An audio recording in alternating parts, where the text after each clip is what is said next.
Not enough people are talking about Claude Rains. Claude Rains is the man. Claude Rains is one of my favorite character actors of the 30s, 40s, a little bit of 50s. I mean, he's in every freaking movie. Like, he's the guy who walks with Humphrey Bogart at the end of, spoilers, at the end of Casablanca. You know, this is the beginning of a beautiful friendship. I mean, it's the leader of the Czech resistance, Captain Lewis, Claude Rains, and it's the idea of Humphrey Bogart has finally picked a side.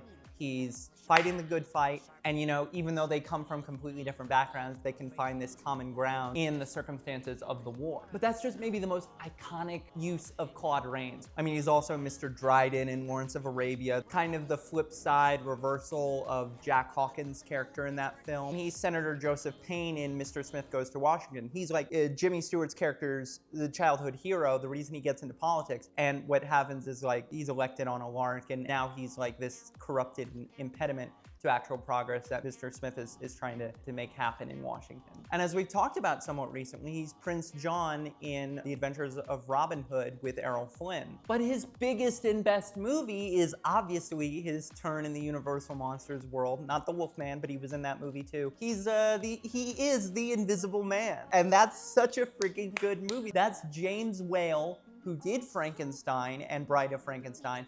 And The Invisible Man is maybe the most unhinged of all the movies. This is a movie that is, I think, closer to Dracula than it is to Frankenstein or Wolfman or something like that. Those are like the suffering monsters where it's like, who are the real monsters? But The Invisible Man posits, yeah, we're monsters and we're relishing in it. Like, we're like evil guys and we do not care.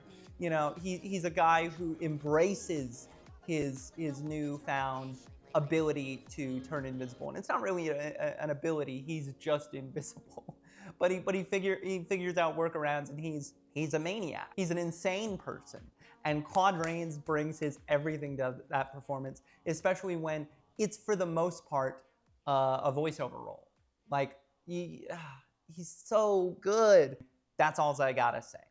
That's all I gotta say.